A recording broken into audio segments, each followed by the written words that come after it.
Good afternoon.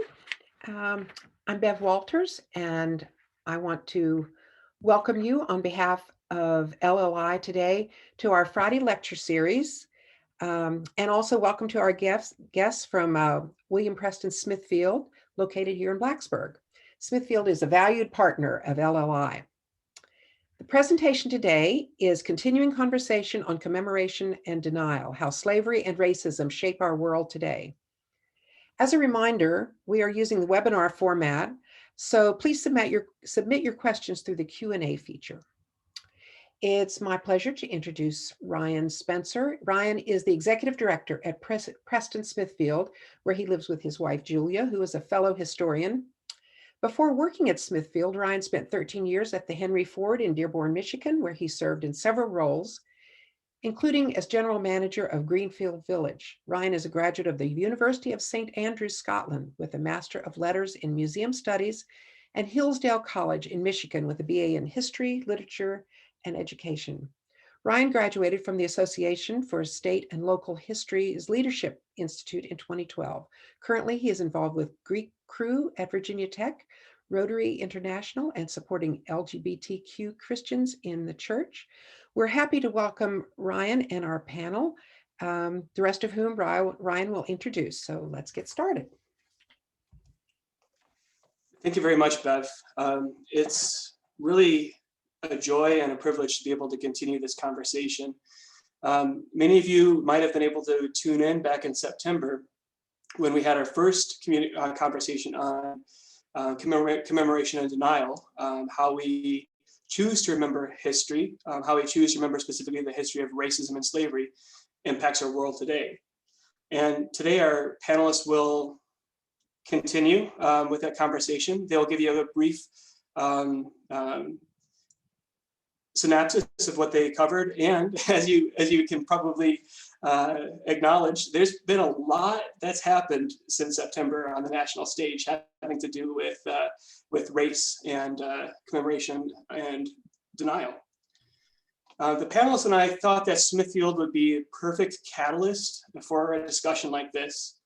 And really, Smithfield represents Western Virginia's contributions to the American independence movement, but it also represents some very difficult histories too. It represents the convergence, or maybe even the collision, if you will, between three big groups of people: Indigenous Americans who are here first, European colonials, and then enslaved Africans. So historic sites in general help us to do a few things. I believe that they help us to gain perspective from the past. They help us to give insight for the present and inspiration for the future. Historic sites help us to see things from other people's perspectives. They help us to build empathy and understanding. Rather than fight, we can discuss. And we might not always get it right. And I can tell you that a lot of historic sites fail miserably. But as long as they really try to keep moving forward, we celebrate and we honor them as they try to improve and get it right. It's risky to have conversations like these, but places like Smithfield must become safe places for unsafe ideas. They must become places where dialogue can happen, because if they can't happen at Smithfield, then they can't happen anywhere. Here at Smithfield, we see all of the complexities that allow us to have these difficult conversations. Here, we had lofty ideals and conversations and debates about liberty, and over 200 people were held in chains and forced to work here. History is messy because people are messy. And we have to acknowledge that in each of us are both good and evil. And that's represented in all of our ancestors. That's still present in each of us. And because we are the building blocks of history, we can assume that our ancestors were also just equally as messy. So as we continue these conversations today, I would encourage you to think about the fact that there are things we can celebrate about people, and there are things that we can disagree with about how they chose to live their lives.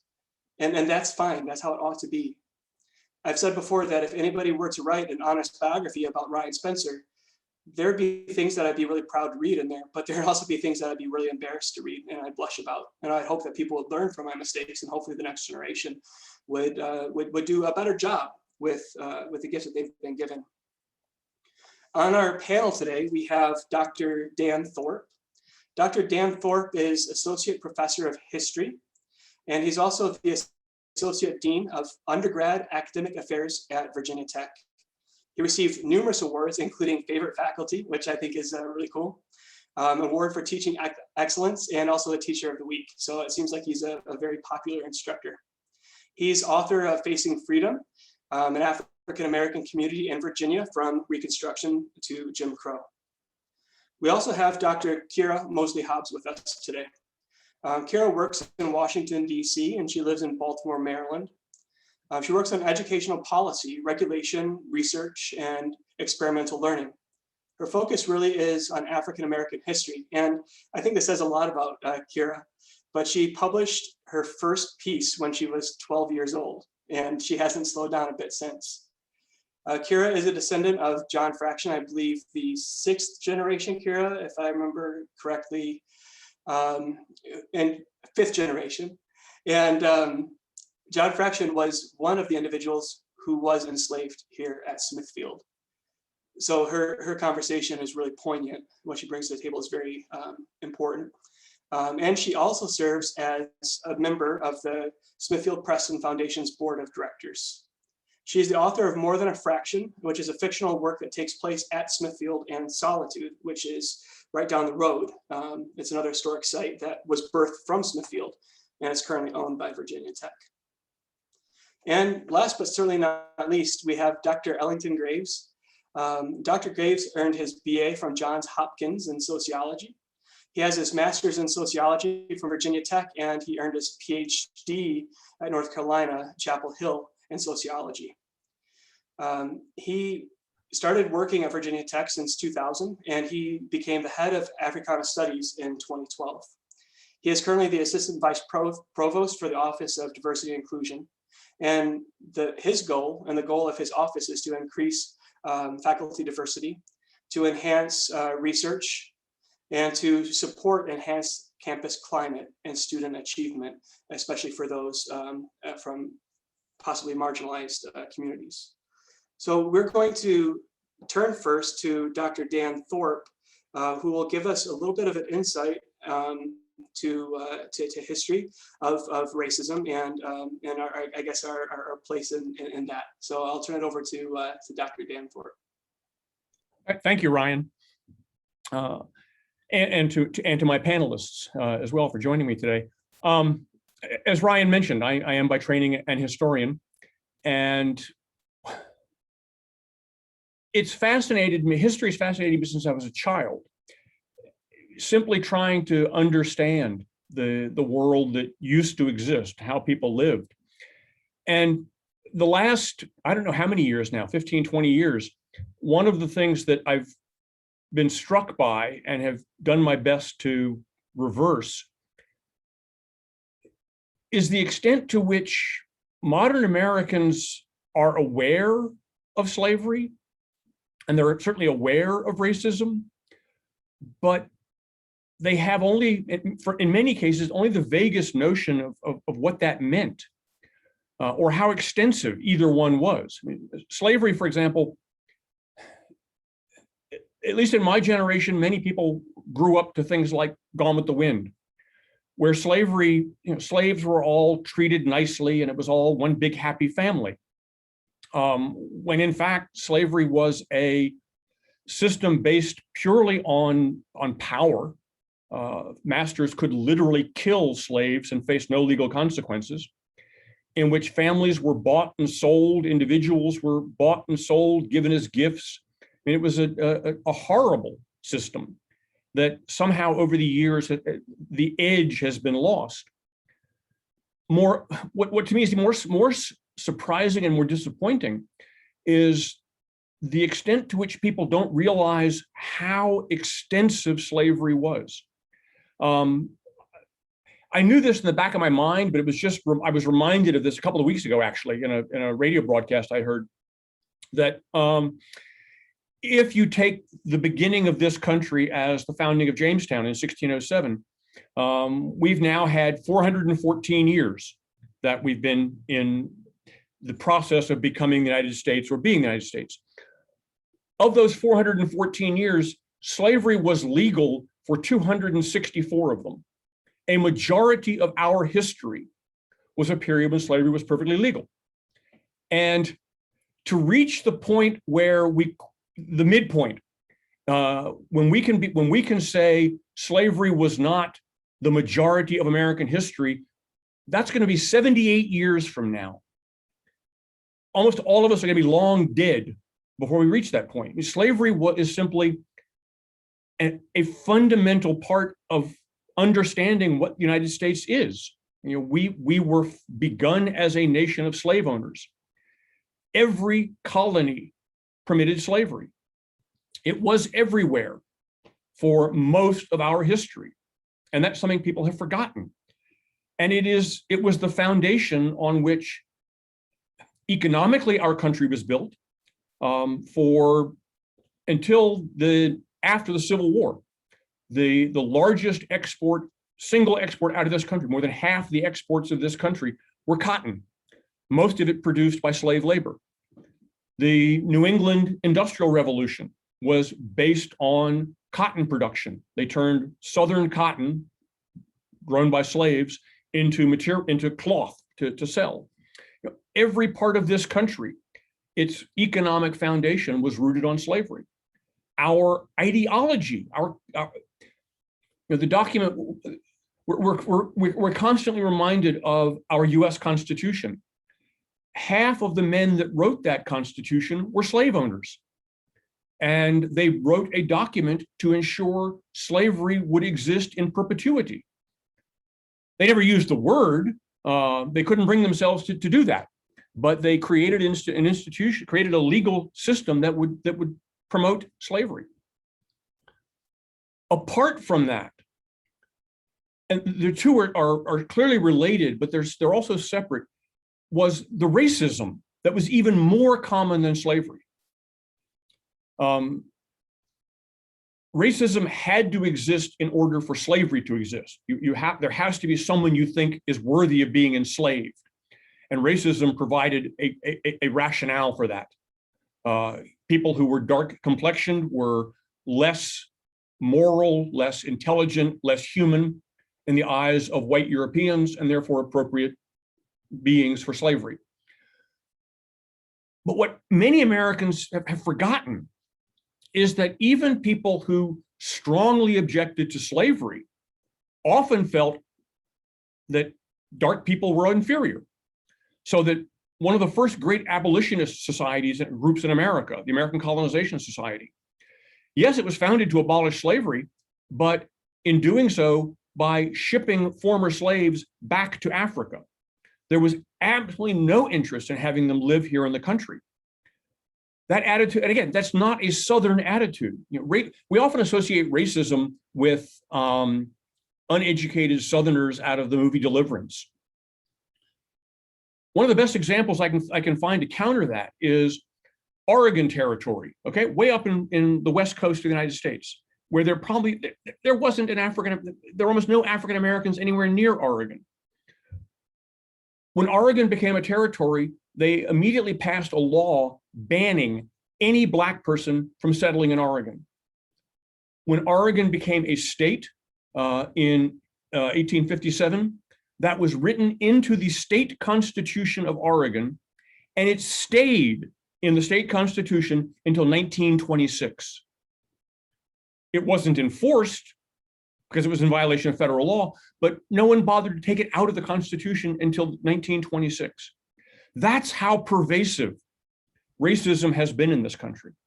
And it's something that a growing number of people are aware of now, thank goodness, but still we've got a long way to go.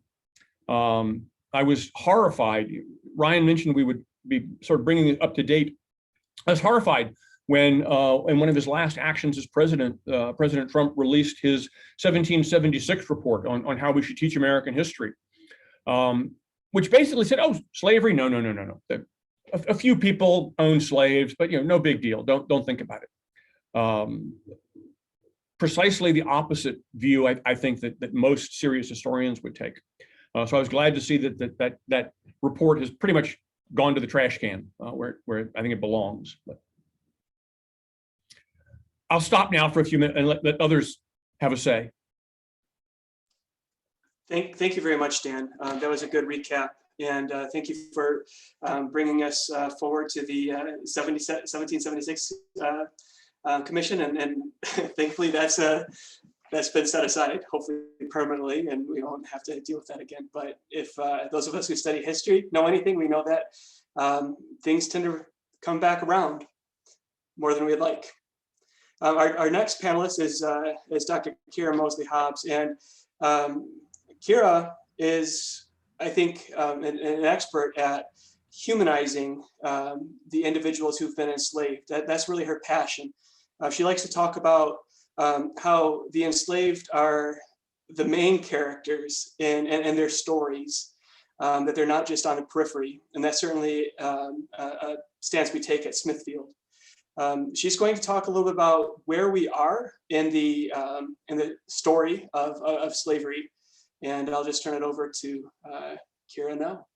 Yeah, and so piggybacking on what Dr. Thorpe was talking about, the idea of humanizing the enslaved population is interesting because it's like the circular catch-22, that in order to humanize them, you have to be able to humanize them to stop dehumanizing them.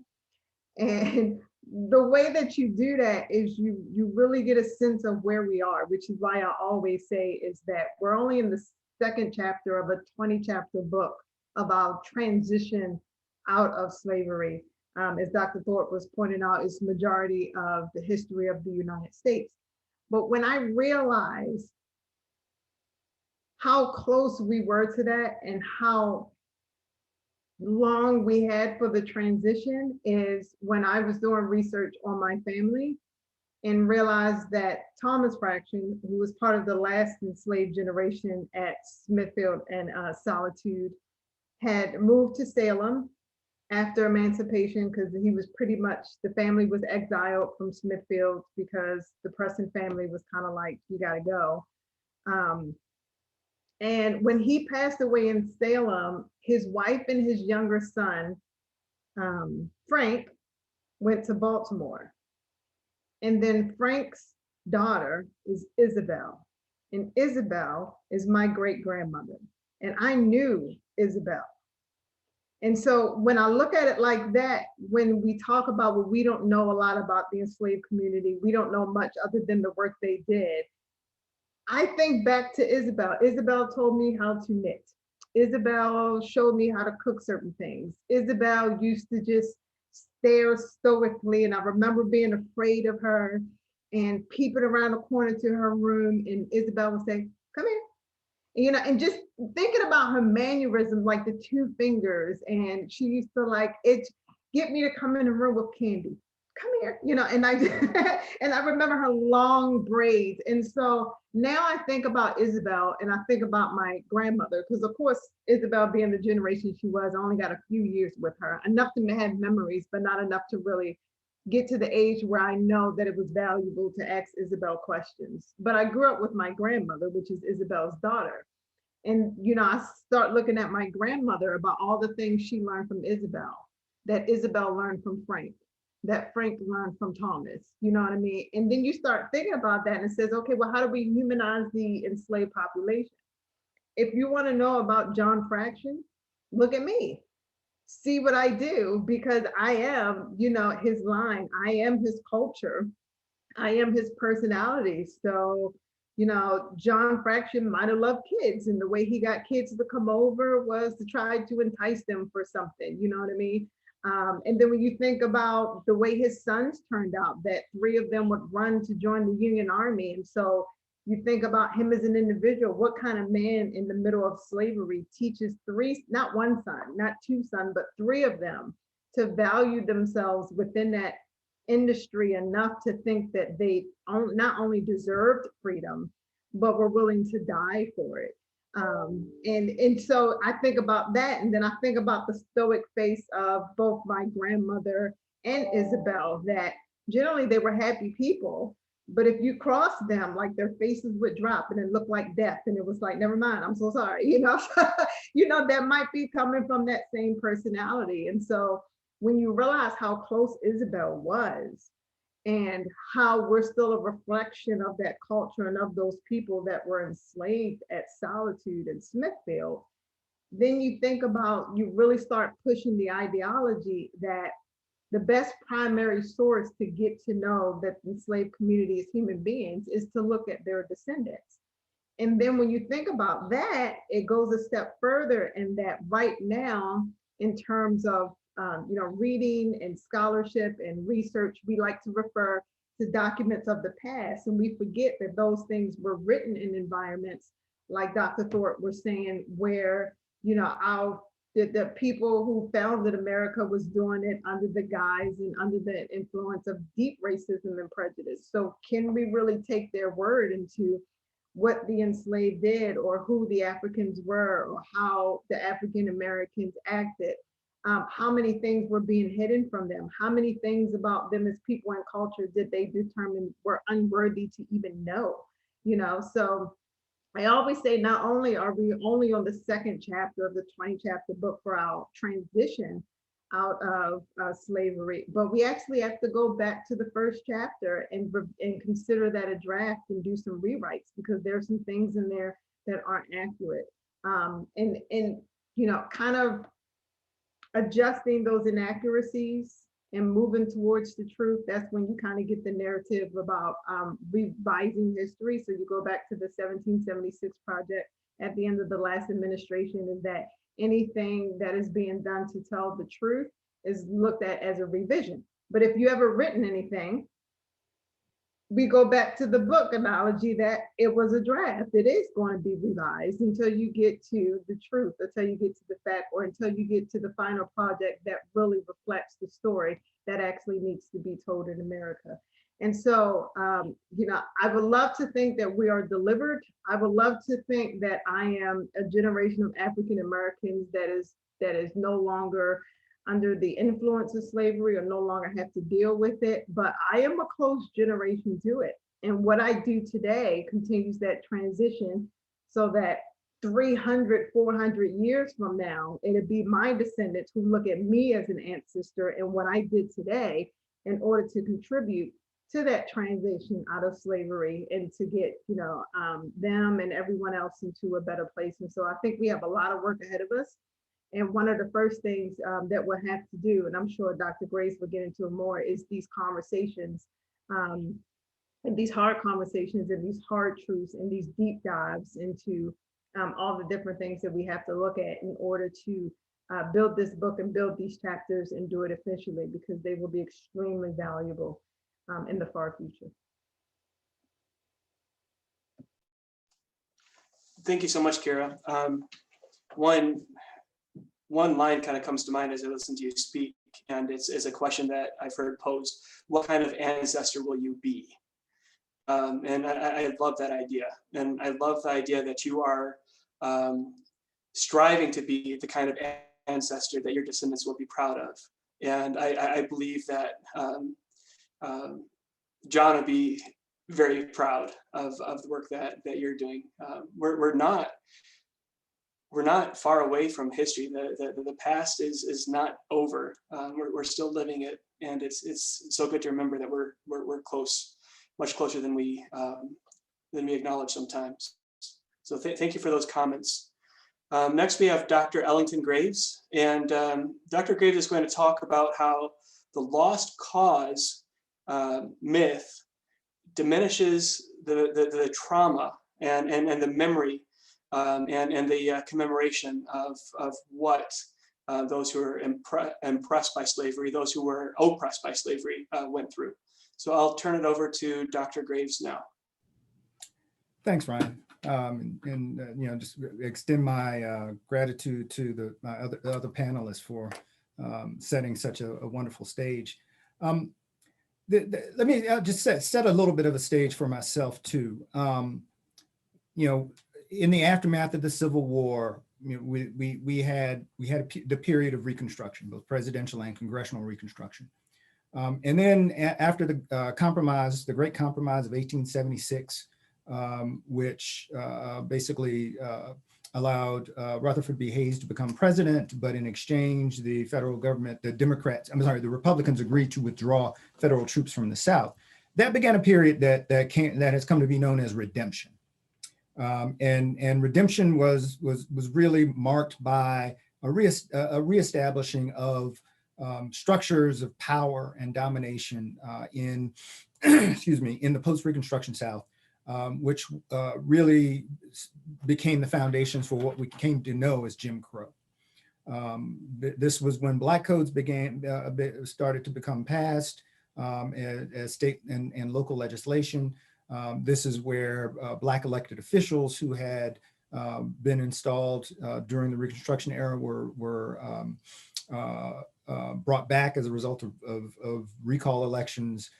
This is where the institution of penal systems focused on the continued exploitation of the labor of black folks, but also poor white folks throughout the South became commonplace. So the redemption period was really focused on structures.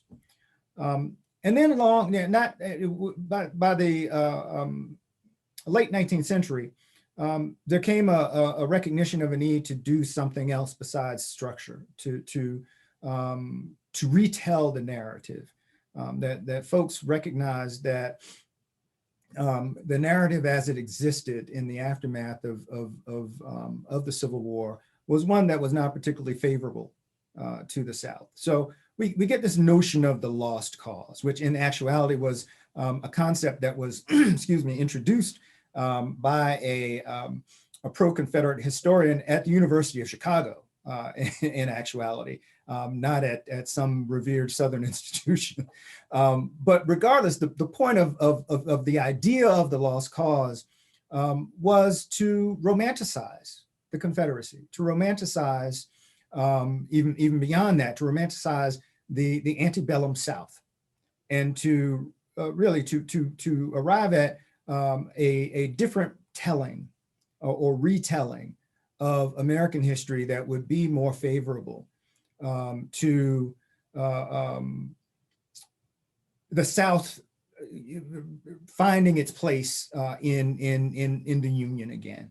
So on one hand, it was a weird sort of a weird cousin of Lincoln's and subsequently Johnson's insistence that the Union be brought back together, that the Union be healed, but with the addition of eradicating truths in reality and telling a completely different story than was in fact the case. So what we got was a romanticization of plantation life, a romanticization of the Confederacy once it came into being, and an emphasis on, there's many of the points that have been raised already. This idea of the gentility of the South, of the ways in which codes of honor and chivalry characterized life and behavior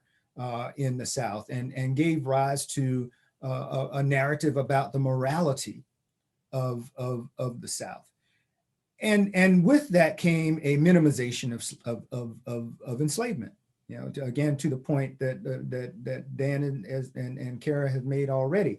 That slavery was not a big deal. It was it was a labor arrangement. It was undertaken for economic reasons. And while certainly there were economic underpinnings to the institution, without question, one of the realities that we know is that it wasn't just that. And I like to draw a parallel to the analysis that Hannah Arendt makes in Eichmann and Jerusalem about the banality of evil. That one of the very real consequences of this effort to romanticize the plantation is to render the evil and the immorality of enslavement as everyday. That instead of noting that what was done by folks from with many perspectives, many worldviews, folks who were ambivalent about it, as well as folks who fully embraced it, but to deem this as a regular sort of everyday commonplace thing, and not to note how powerfully important it was in setting the course for our nation, as well as in setting the conditions for the existence of African Americans, of indigenous people, of poor white folks. It leads us down a primrose path into a bush of thorns. And to Kara's point about the fact that we've only written a few chapters of what will be a very long book, that we've, rather than being able to engage in a meaningful and honest conversation with one another about the next chapter, we've instead been embroiled in a debate about rewriting the first one.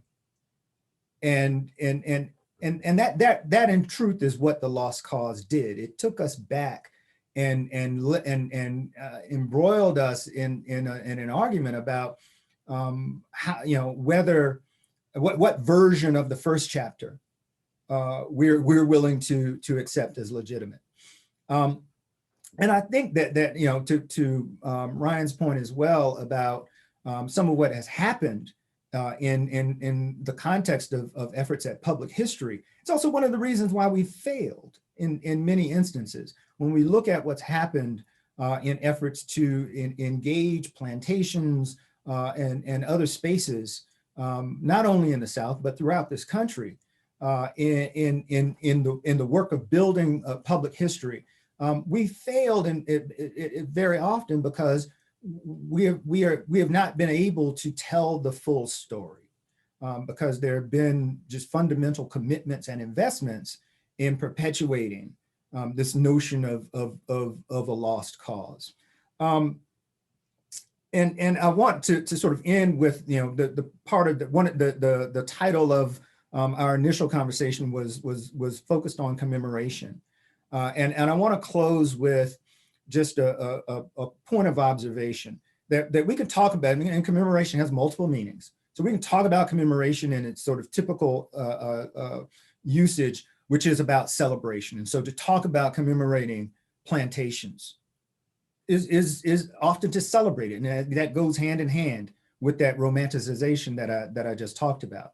I want to talk about another possible meaning of commemoration, which is to remember together, co-memory, common memory.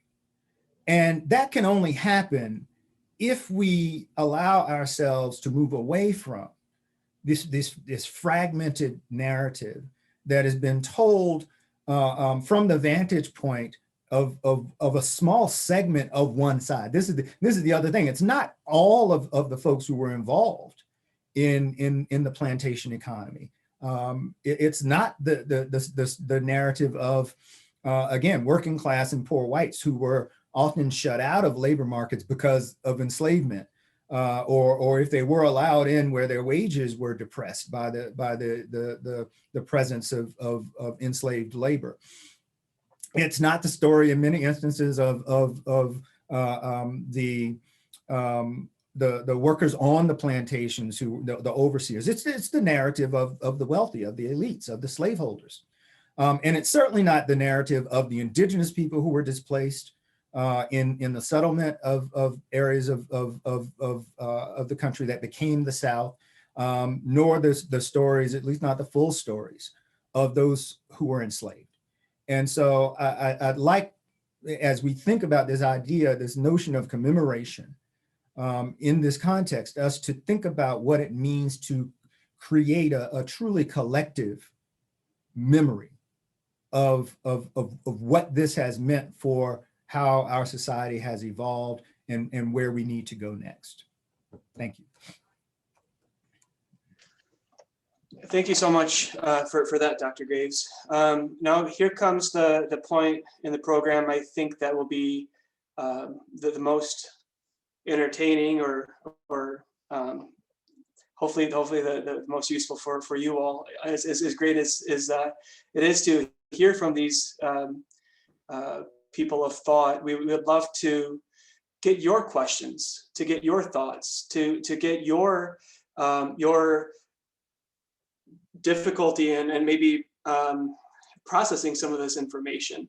So if you have any questions, or if you have anything that you'd like to pose to the panel, I ask that you just put that into the chat on this Zoom, and we will take a look and we'll try to answer as many of those as we can.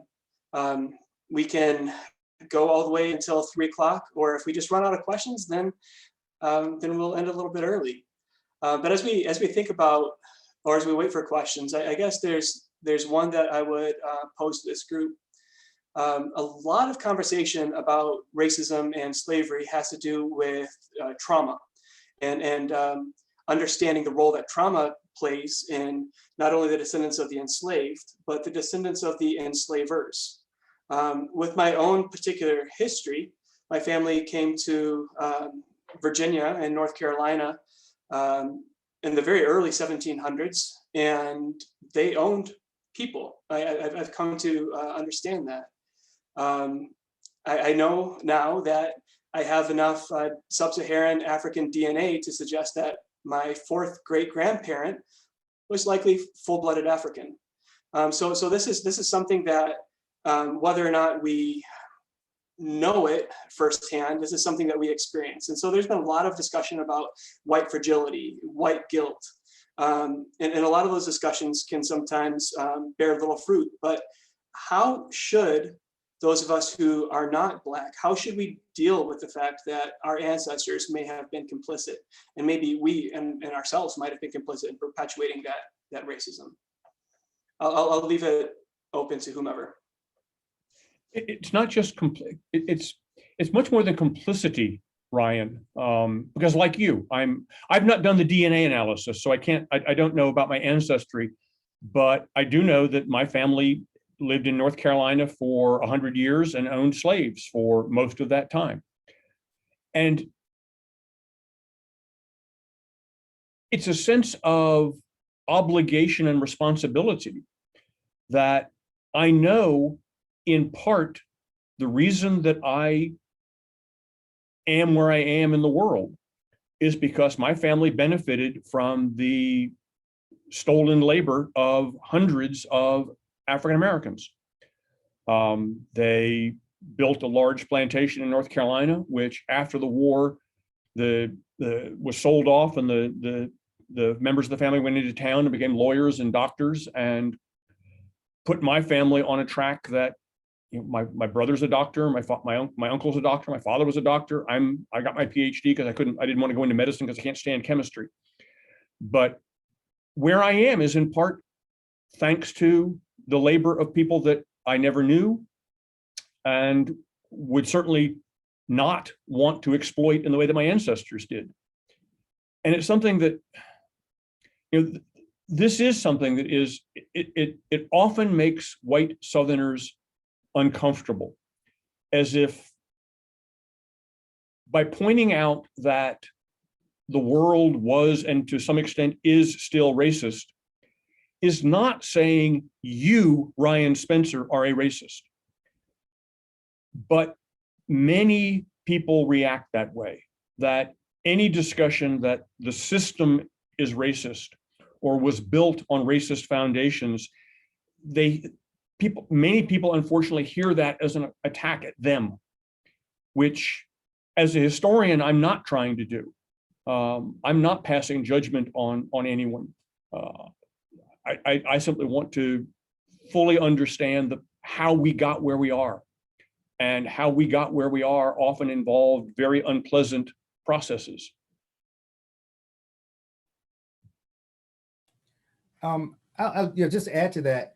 I actually was speaking for an event earlier this week, and ended up talking about guilt.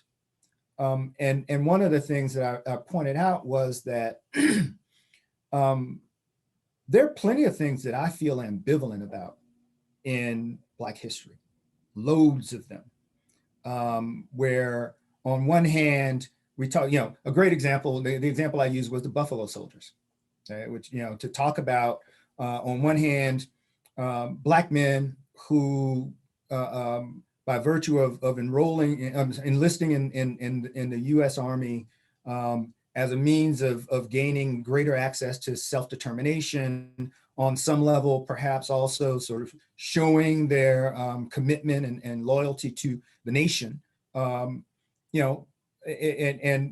at the same time recognizing that sort of the price of the ticket of admission for that was participating in white supremacy, because that's what the Buffalo Soldiers were known for. They were known for their role in the pacification of American Indian populations in the West, of moving Native folks off their lands, of pushing them onto reservations, of killing them. And in many instances, African Americans sort of allow ourselves to sort of feel okay about that because they didn't do so with the gusto of white troops. But regardless, they played a role in that. And at the same time, but the point I wanted to make there is, I don't feel guilty about that history. It is a part of my history as an African American. I don't think I had any ancestors who were Buffalo Soldiers, but it's certainly a part of the collective story of African Americans. But I think part of the point about that too is, one of the reasons I don't feel guilty is because I've owned the truth of it, and have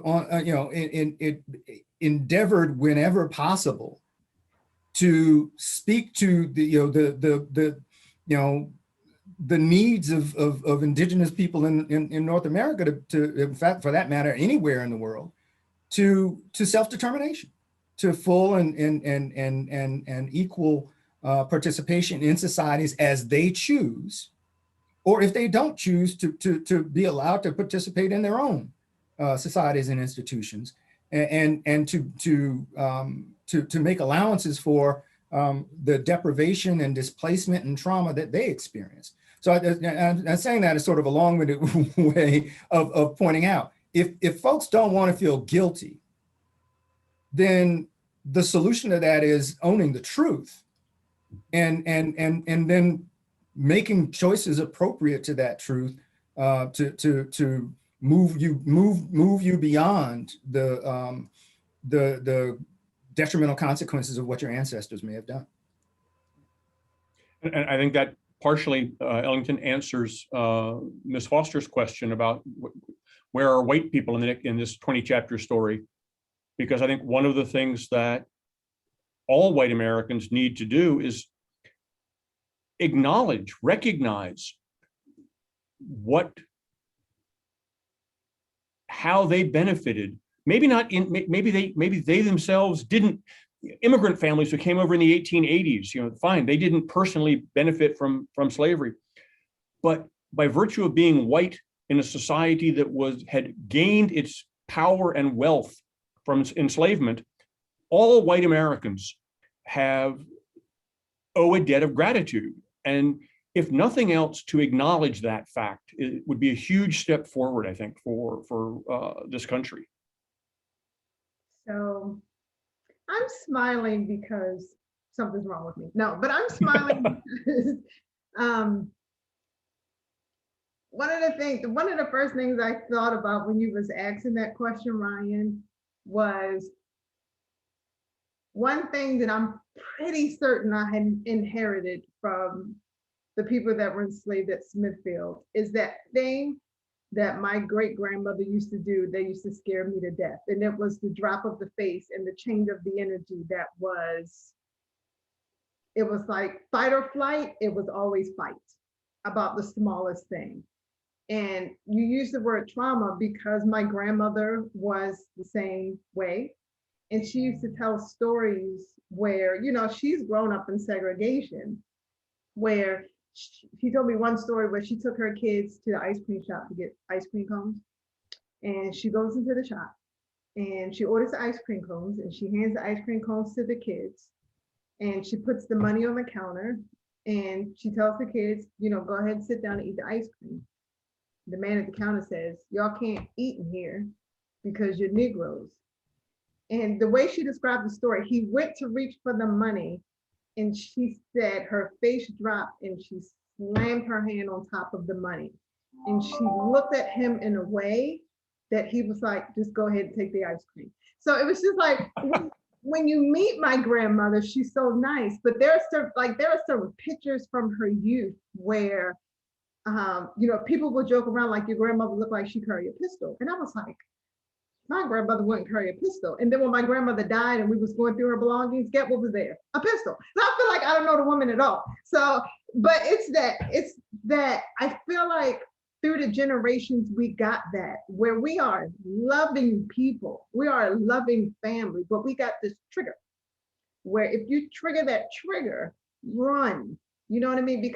And I think that's that cross-generational trauma.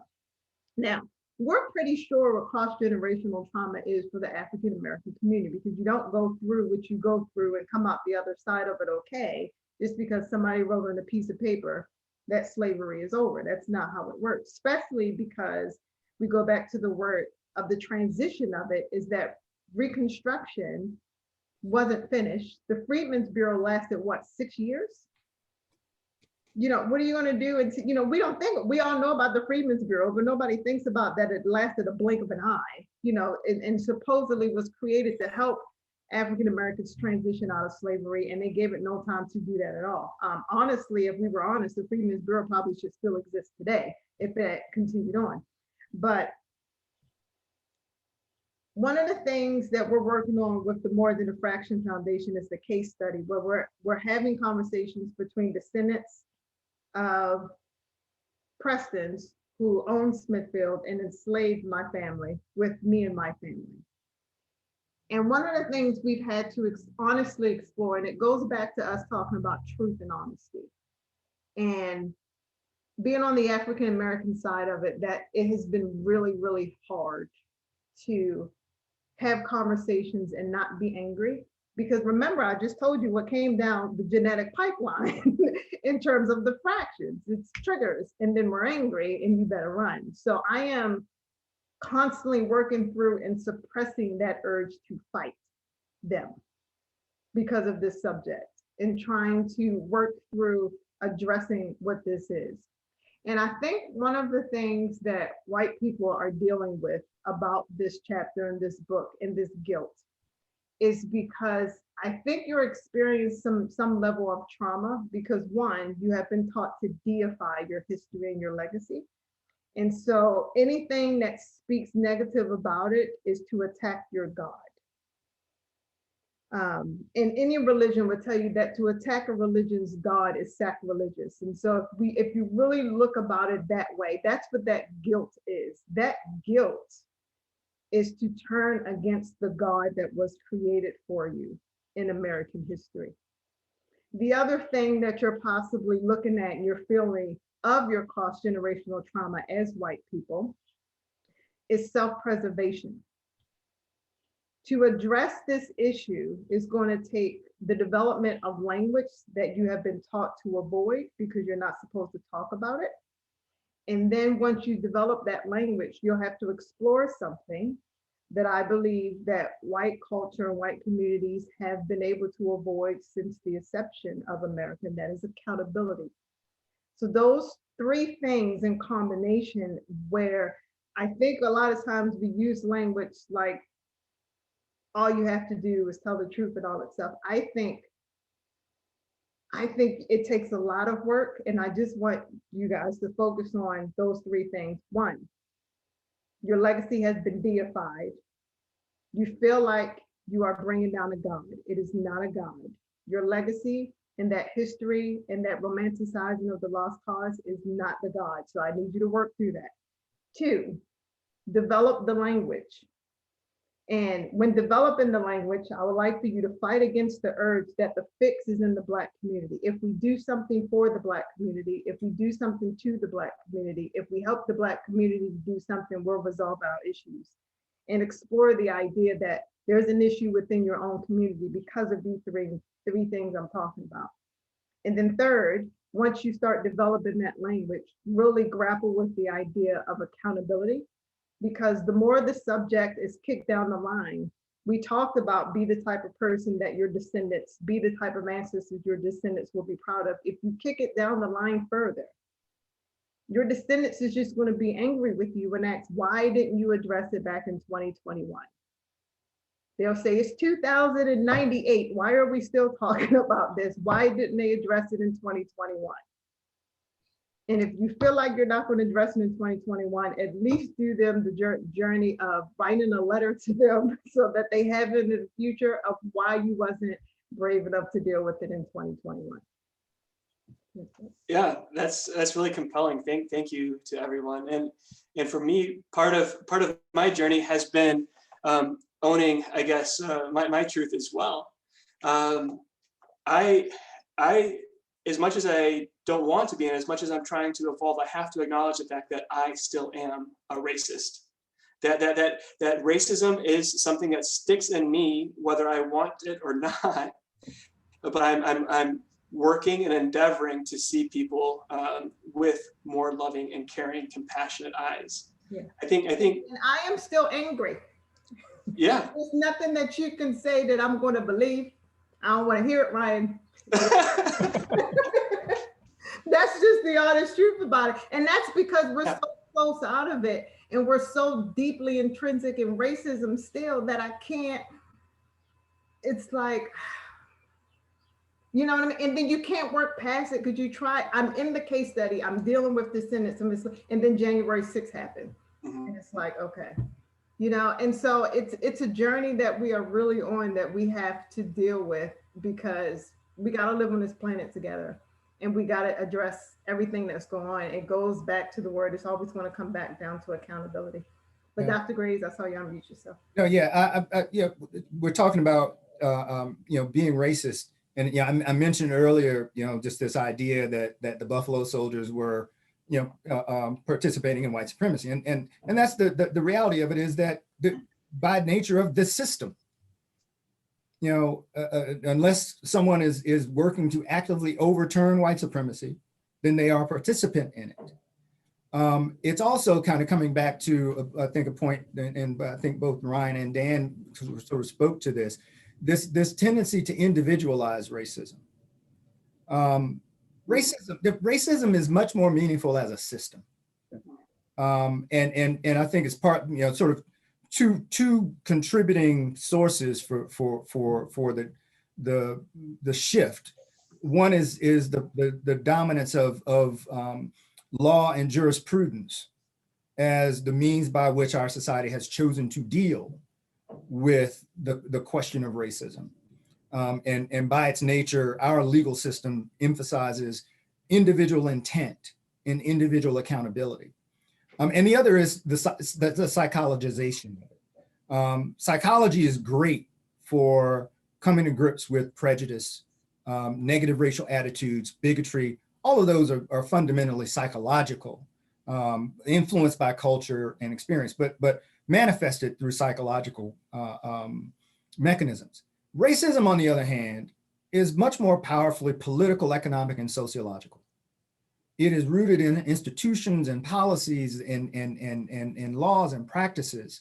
And I think one of the biggest problems that we have is as soon as someone starts talking about racism, white Americans start feeling guilty and defensive because they presume that this is yeah, and to Kara's point, it's tying into that God that's been created for them.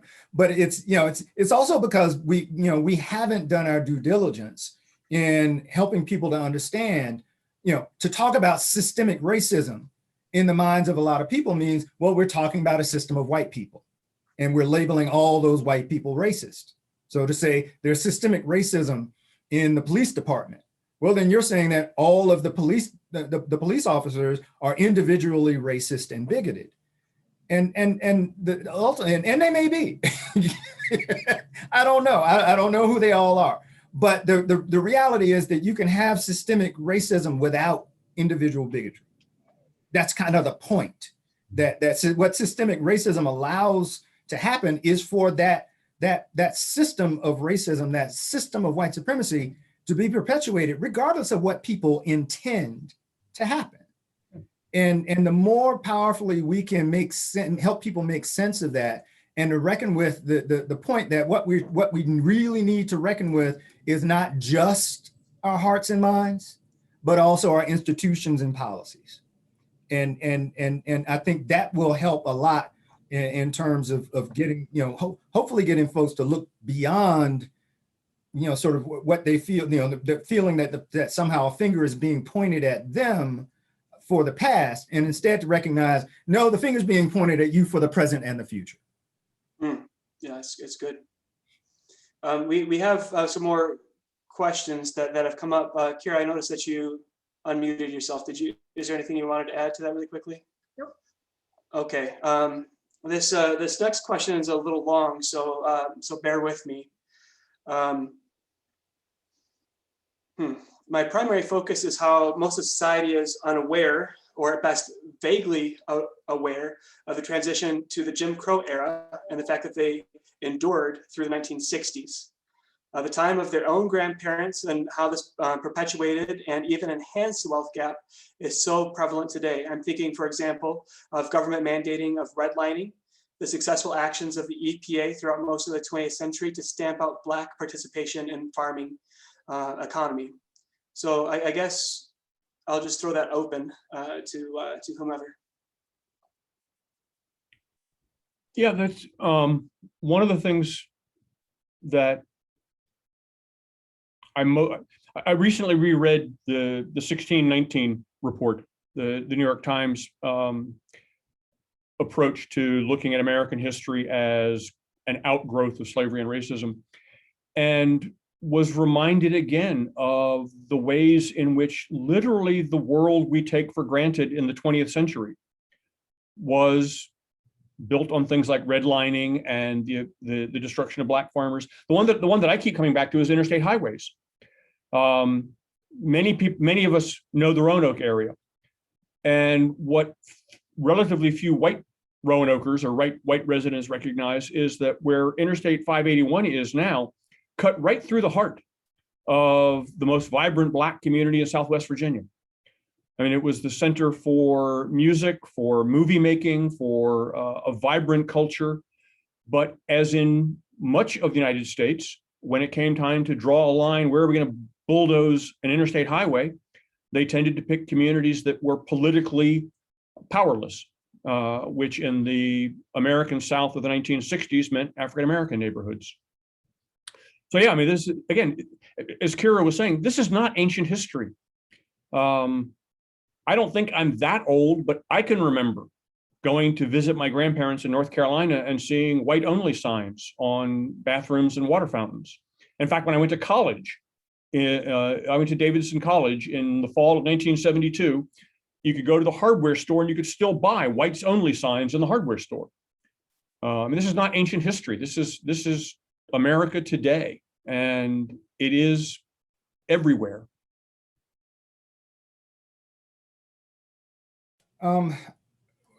There's a really interesting observation, data-wise, that very few people understand.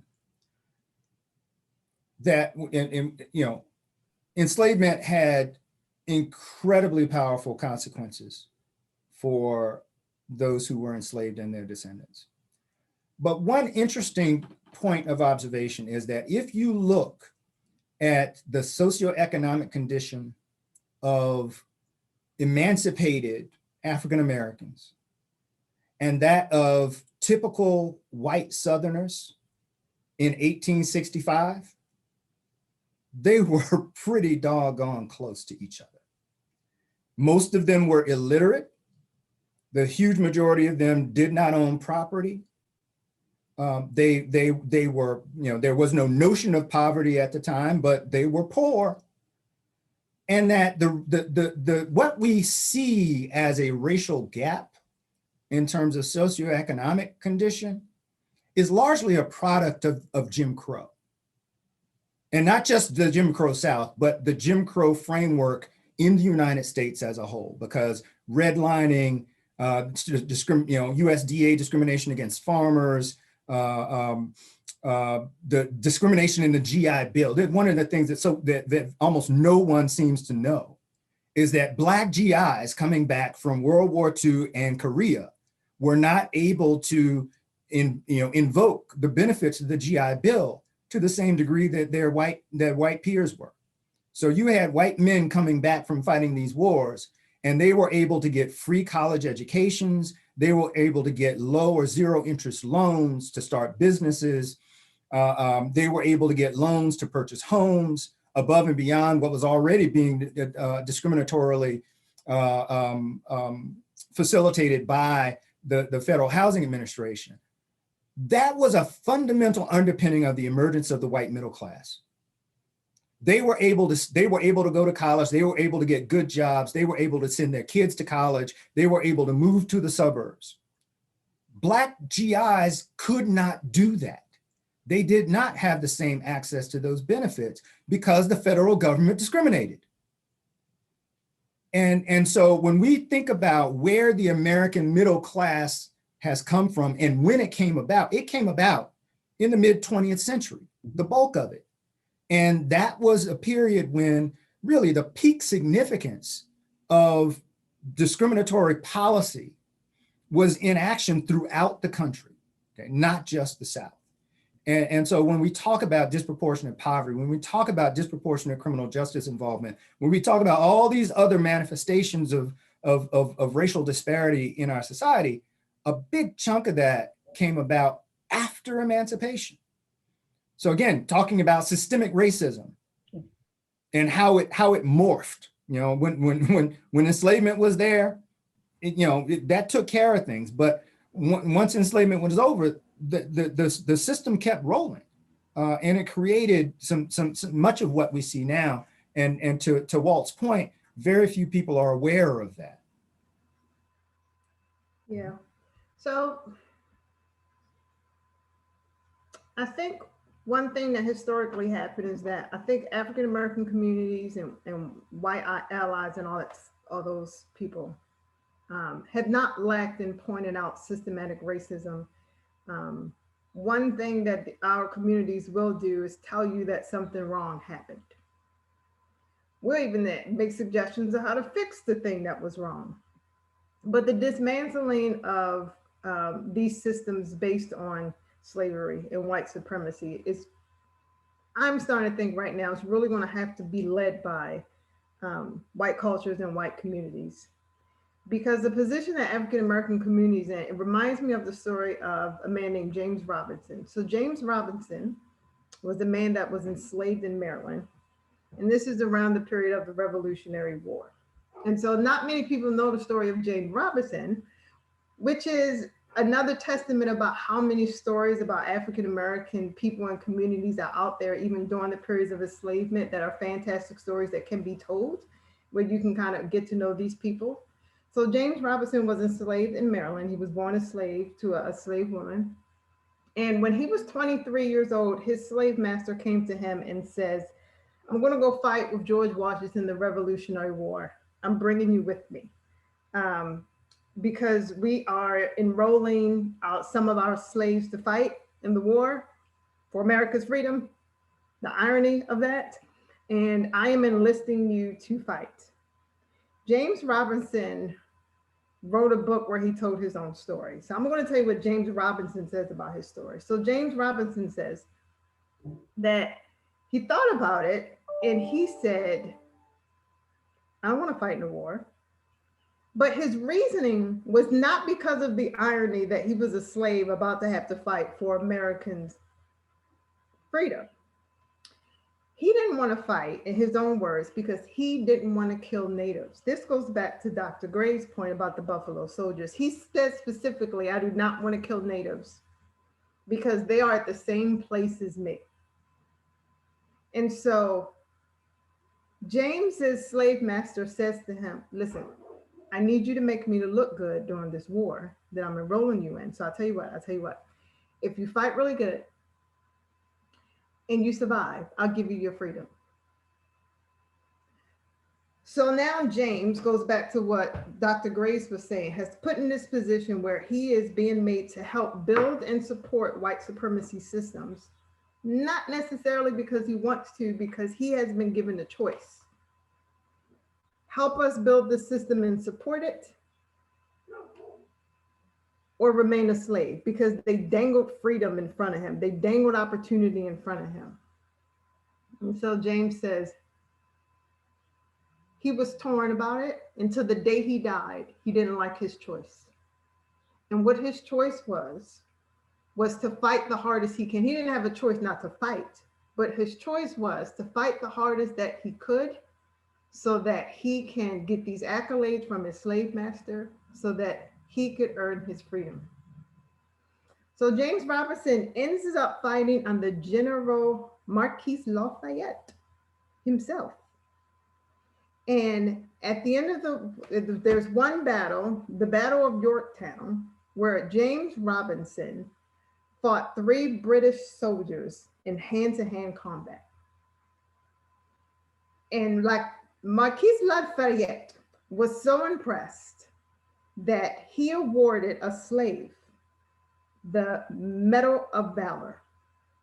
He's the first African-American to get it, and he was the only enslaved person to get it during the Revolutionary War. So of course, you know, the British lost, and they started sending the slaves that fought for the British, because the British gave the same deal. If you fight for us, we'll give you freedom, to Canada. Marquis Lafayette finds out that slaves are being sent to Canada.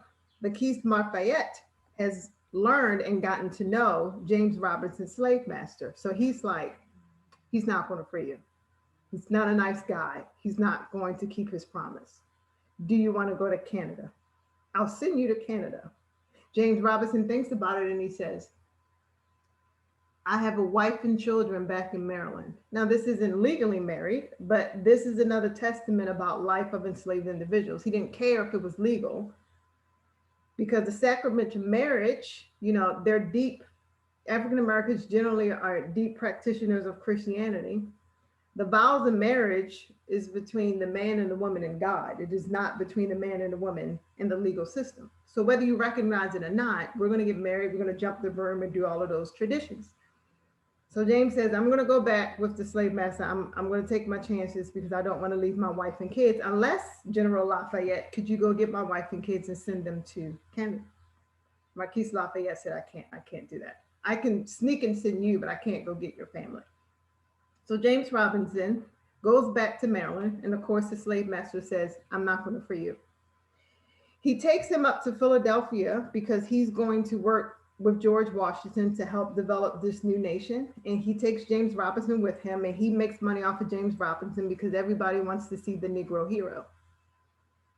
And so he can't even capitalize or benefit from the heroism that he did to help win the Revolutionary War. So he remains enslaved until his master's death, and his children sell him because he's an invaluable, he's the Negro hero.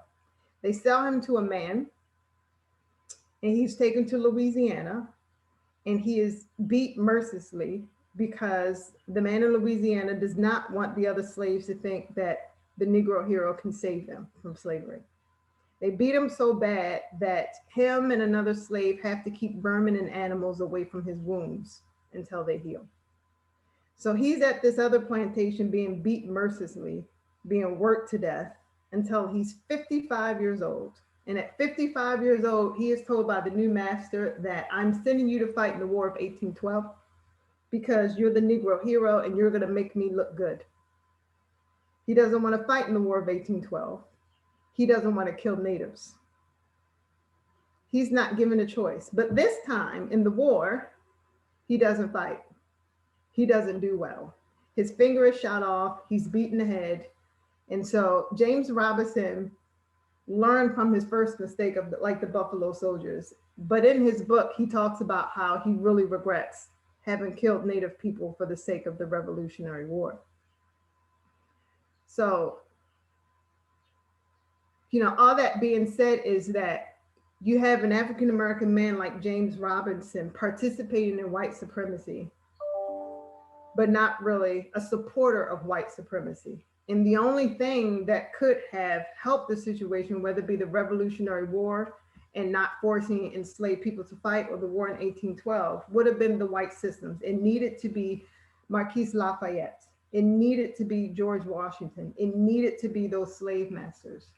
And those same people in the power structure that created this system, when you look at redlining, when you think about what I can do as a white person, it really is an actionary item within those systems and within those communities, because that's what built those things. Because since James Robinson's, there have been generations and generations of Jameses till you get all the way to Stacey Abrams. She's another James Robinson, and she can do all she can, but it really takes something from, you know, within those systems to dismantle it. So, story time is over. Thanks. Thank you very much for that. We have more questions coming through. One of the questions that we received was, how can we help make sure our local schools are incorporating accurate information about the history of enslavement into their curriculum? And I suppose that can be tied to another question about the 1776 project. What exactly is the 1776 project, and how can we make sure that things like that don't make it into our curriculum? I can answer part of that. The 1776 project was during the previous administration, the president ordered or established a commission to discuss a more accurate depiction of American history in his view. And they released a report, it's about 15 or 16 pages long, shortly before the change of administrations, simply outlining a history that really focused on two things, slavery and modern liberalism, and arguing that both were misrepresented, that Americans should not be forced by their teachers to believe that they were all evil people bent on enslaving everybody. It was produced by, I don't know who all the individuals in it were, but they were not historians. And it was promptly denounced by most of the professions in this country dedicated to teaching history as being inaccurate and worthless, basically. I don't think we need to worry about it coming back unless there's a change, unless there's another radical change in administrations. The current administration shows no indication of returning it. Plus, the federal government has limited power in determining what goes into classrooms. That's where I have a problem. And Kira, I don't know if maybe you work in, I teach, but I've never actually had an education class. And I don't know how to change what is taught in American classrooms. It continues to surprise me what my students, when they arrive at Virginia Tech, are bringing with them from the elementary schools, the high schools, or from outside the schools. I mean, part of me thinks all we can do is mandate that every living American every day read American history, but that's not going to happen. I wish I knew an answer. The state of Virginia has elaborate guidelines for what should be taught in classrooms. I don't believe that what's in those guidelines is taught because they're too exhaustive. So I don't know, honestly, what we can do to address what is taught currently in American classrooms. Well,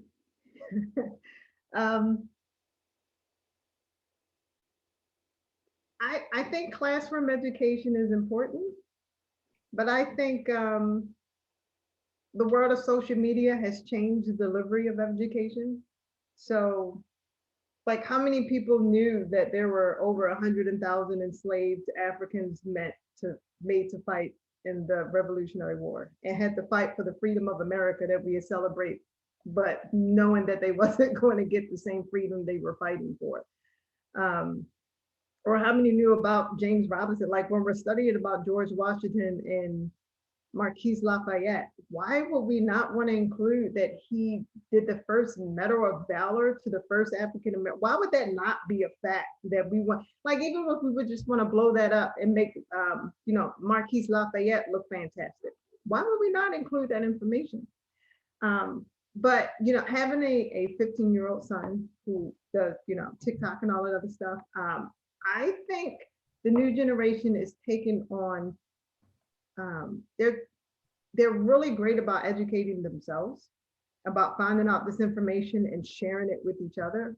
The amount of additional information that they know right now is actually quite impressive. And so I think as leaders, as historians, as professors, as leaders of colleges and all that stuff, I think doing things like this, taking this recording, putting it on the internet, using the right search engine optimizing words so that when the kids go looking, that this stuff pops up so they can see it. And so I think we have to talk about the value of panels and discussions like this and making it public for people to find on Google and search engines so that they can get the information. Because when they find the information, they will share it. We all know about things going viral amongst themselves. They are hungry for additional information. And partially it's because, you know, being a millennial myself, the generation of constant change and boredom, you know, I myself am kind of tired of the same stories, and those, one of the things that made me go searching, you know, myself and my own history. It has to be something else out there, which is why I can bring up stories like James Robinson. And so I think the way you build it into the curriculum, maybe at this point in American society in the 21st century, is giving students more opportunity to go find the information and to present it to the class or bring it to the teacher or bring it to the curriculum to really expand on that. That gets them engaged, it gets them excited, and it gives them an opportunity to find additional information. I know a lot of schools curriculum right now is really focusing on teaching kids how to do internet research. And so, you know, when you continue to learn that, I think that people will find this information. And so I think as organizations like Smithfield or like More Than Fraction Foundation or like Virginia Tech, it's about putting our resources out there and really, you know, linking up with the tech people and using that SEO for all the search terms that people can possibly look for so that things like this will pop up when they go looking for it. It's too much history to do in a curriculum like Dr. Thorpe was saying about Virginia. So just put it out there and let them find it. So you probably made my wife somewhere smile. She's an archivist, and she's always talking about the democratization of information and making it available to as many people as possible. And I know that threatens the economy of education. And so I acknowledge Dr. Thorpe and Dr. Graves have careers in education, and I believe that you deserve to get paid for it. I do, but I think that's one of the reasons why a lot of education, it really requires like government investment, because a lot of what we do really needs to be open and accessible to the public without consideration of cost. But you also need to be paid for the work that you're doing. Like I've seen Dr. Thorpe go through the research and be really extensive with it. And it is work, you know what I mean? So it's about finding that balance between cost of education and cost of education, if you know what I mean, and just putting it out there, so. Well, I will say to in response to that, that if all that justifies our existence is controlling access to information, then we deserve not to, not to even have jobs.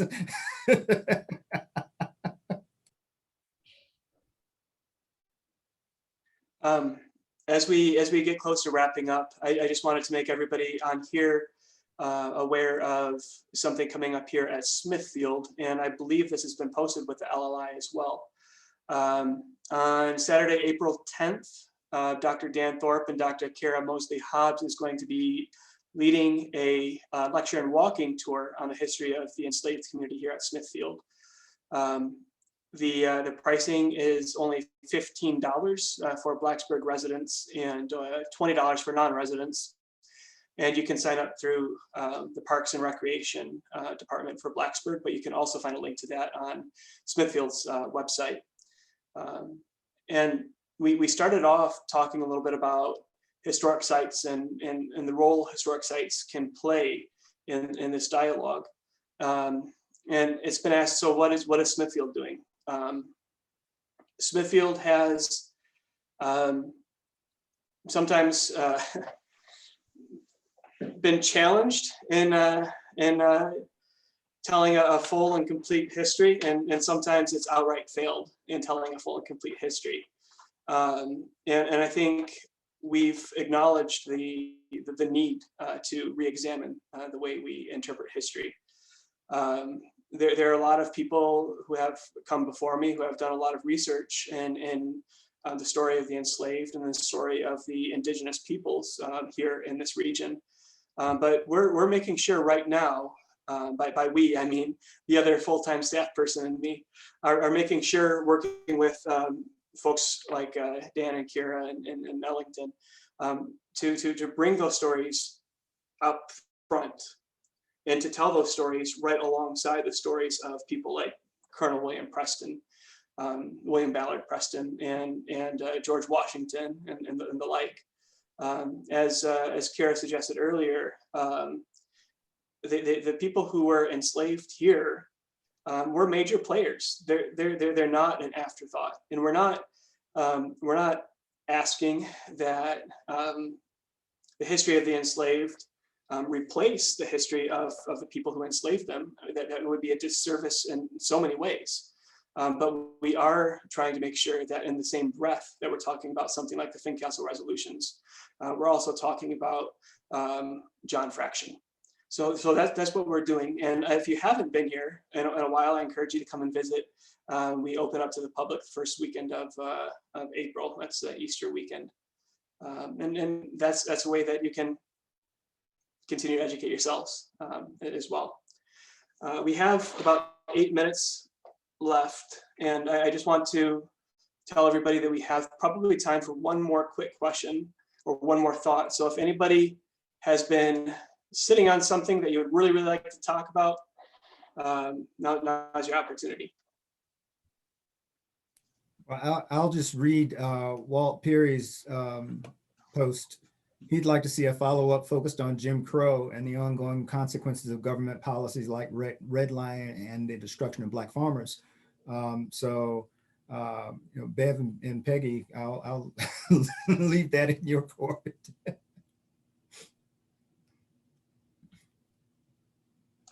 That'd be great. This conversation needs to continue.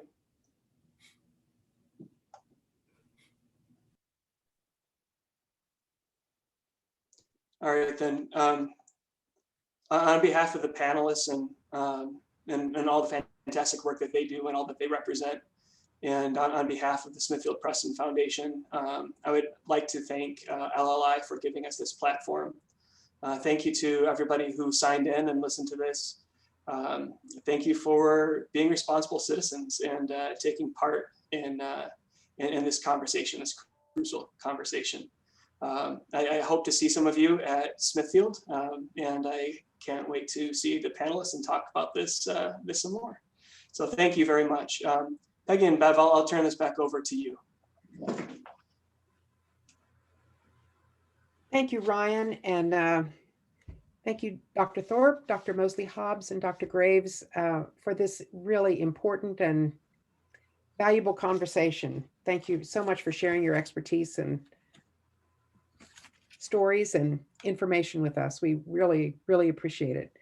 And thanks to all of our guests for attending the Friday lecture series and your ongoing support of LLI. We hope you'll join us next week, March 19th, for Musical Magic with the Maestro with David Stewart Wiley, the music director and conductor of the Roanoke Symphony Orchestra and Orchestra Long Island. We hope to see you then. Thank you.